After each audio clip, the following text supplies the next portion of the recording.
Hello, students. A very warm welcome to all. This is Nitish, your maths faculty.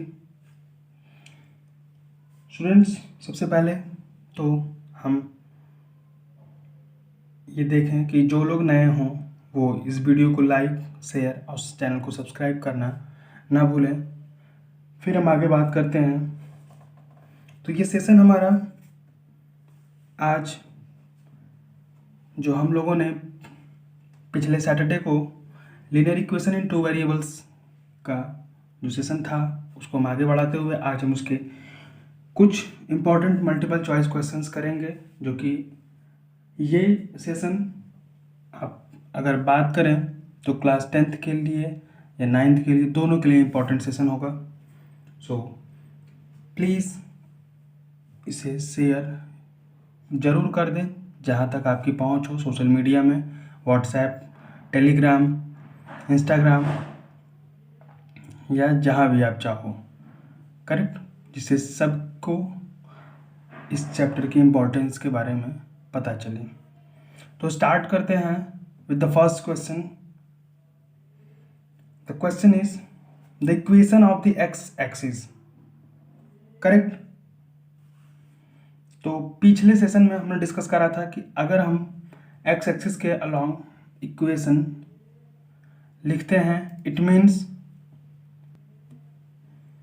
y is equal to, अगर 0 होगा तो आप x axis के along line draw करोगे। अगर आप ऐसे ड्रॉ करते हो, ये एक्स और वाई एक्सिस है, क्लियर।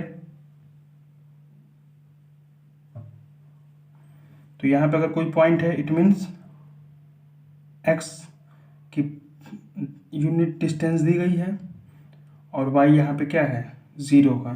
तो ये है हमारा एक्स एक्सिस का equation,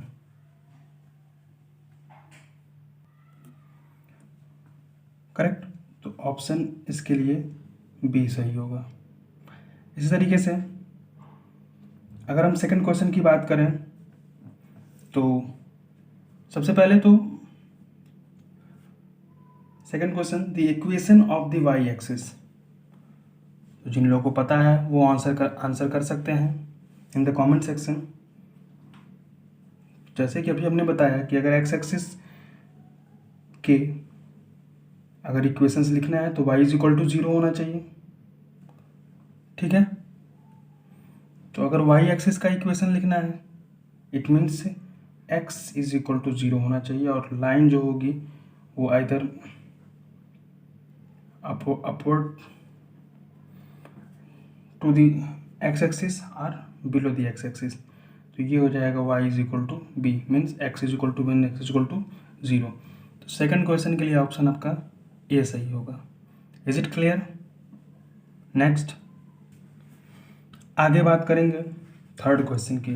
the point of the form a comma a where n is not equal to 0 lies on, means अगर ये ए कॉमा ए कोऑर्डिनेट्स दिए गए हैं, ठीक है, मीन्स ये एक्स का कोऑर्डिनेट है, ये वाई का कोऑर्डिनेट है, क्लियर है।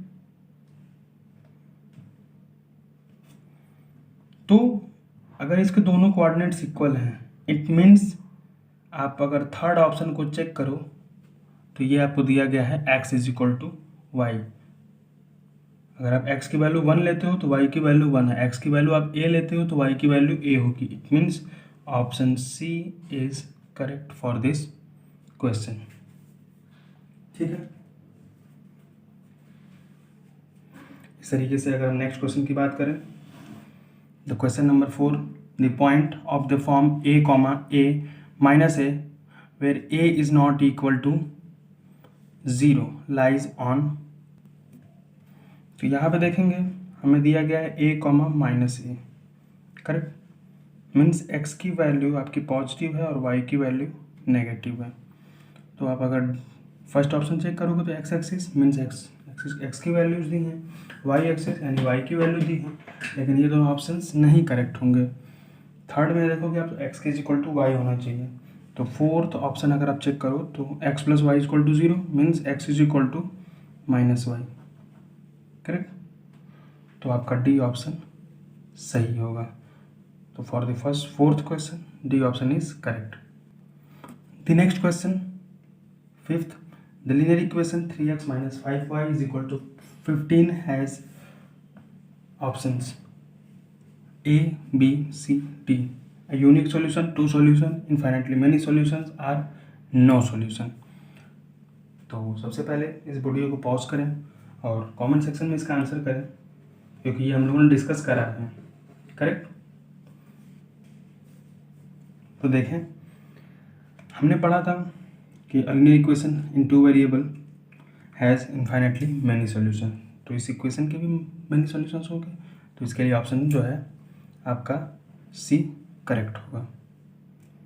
Next, the equation 2x plus 5y is equal to 7 has a unique solution if x and y, ठीक है, if x and y are first natural numbers, rational numbers, positive real numbers, real numbers. तो किसी भी इस equation के अगर हम बात करें तो सॉल्यूशन की, तो यूनिक सॉल्यूशन तभी होगा when x and y is a natural numbers. Correct. तो आपका इसका फर्स्ट ऑप्शन सही होगा, बिकॉज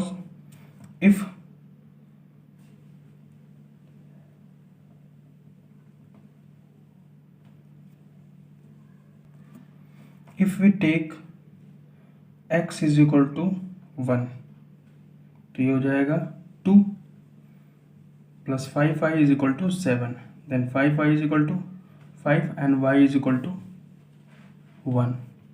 करेक्ट. मीन्स x के एक यूनिक वैल्यू के लिए y की एक यूनिक वैल्यू. बट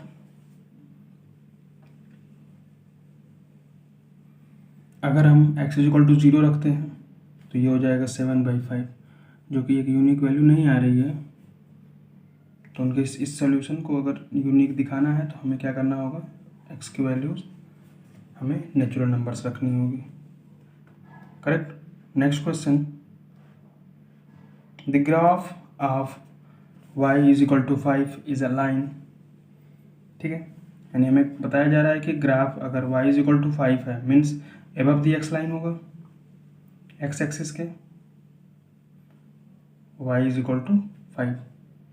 तो हमसे कहा जा रहा है कि line making an intercept on the x axis, गलत हो जाएगा.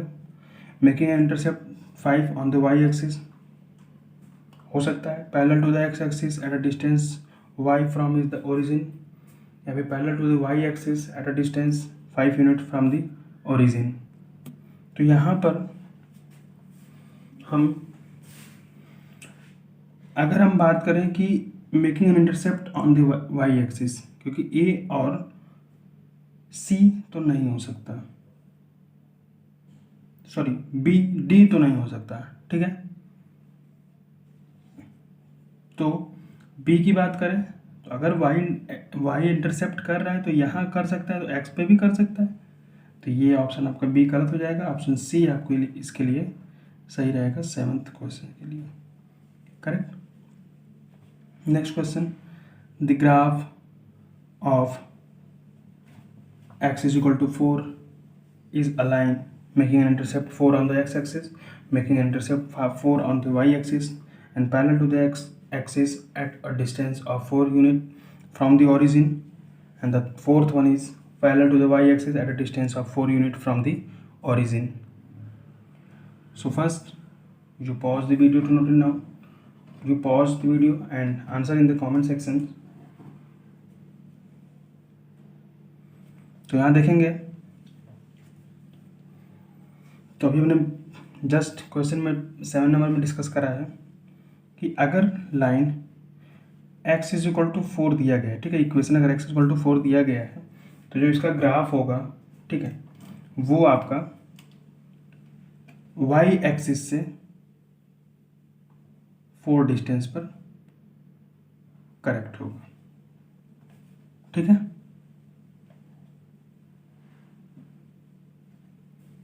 तो क्योंकि अगर हम बात करें कि एक्स एक्सिस पर इंटरसेप्ट कर रहा है तो पॉसिबल हो सकता है कि वो वाई एक्सिस पे भी इंटरसेप्ट कर रहा हो, बट अगर वो वाई एक्सिस से 4 डिस्टेंस पर है तो ये आपका parallel to the y axis होगा।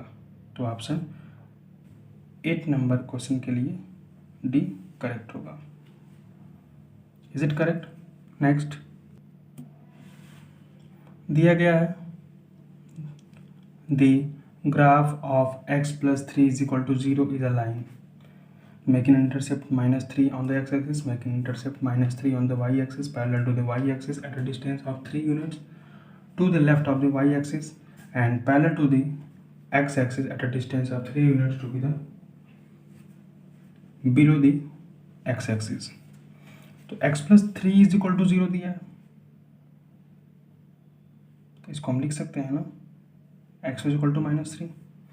और हमने जस्ट पिछले क्वेश्चन में डिस्कस करा है कि इन क्वेश्चंस के लिए when the equation is x is equal to -3 तो वो पैरेलल होगी y एक्सिस के। अब x की वैल्यू नेगेटिव कब होती है? When this is to the left of y axis. So 9th का ऑप्शन सी करेक्ट होगा। Correct. And the 10th question y plus 2 is equal to 0, तो इसके लिए हम लोग लिख सकते हैं y is equal to -2। सही। तो ये जो लाइन होगी वो x एक्सिस के बिलो होगी, parallel to the x axis and below the x axis। So the option C is correct for this question। यहाँ पे देखेंगे नेक्स्ट क्वेश्चन में the graph of the linear equation 2x plus 3y is equal to 6 meets the y axis at the point। तो जो हमें equation दी है ये y axis पर किस पॉइंट पर टच करेगा? तो if x is equal to 0 then the line meets the y axis. तो यहाँ पे आ जाएगा 0 into 2 plus 3y is equal to 6, then 3y is equal to 6 and y is equal to 2। correct? So when x is equal to 0 and y is equal to 2 meets the y axis, and the option C is correct for this question। next question की बात करेंगे the graph of the linear equation 2x plus 5y is equal to 10 meets the x axis at the point। ठीक है, तो हम अगर solve करें तो लिखेंगे 2x plus 5y is equal to 10। हमें फाइंड करना है कि ये x एक्सिस को किस पॉइंट पर टच करेगी। तो when y is equal to 0 then 2x plus 5 into 0 is equal to 10 and x is equal to 5। so 5, 0 is the meeting point of the given line at x axis। so the option C is correct for this question। correct। next question 13th the graph of the line x is equal to 3 passes through the point। तो इसके लिए क्या करेंगे? पिछले questions में discuss करा था कि किन पॉइंट से ये ग्राफ जो है पास करेगा। तो देखो आप फर्स्ट क्वेश्चन में x0 है जो कि ऑप्शन नहीं हो सकता, सेकंड x2 है ये भी ऑप्शन नहीं हो सकता, थर्ड देखो आप x3 है तो ये ऑप्शन जो है सही होगा, क्योंकि 3,2 दिया गया है, x एक्सिस 3 है, y एक्सिस 2 है, तो ये हो सकता है। तो 13th का ऑप्शन नंबर सी करेक्ट है। Is it correct? सो आज का सेशन यहीं तक, और इसके जो रिमेनिंग क्वेश्चंस हैं हम अगले लेक्चर में डिस्कस कर लेंगे। And students, if you like, then share and subscribe our channel. So bye bye, take care, thanks for watching the video.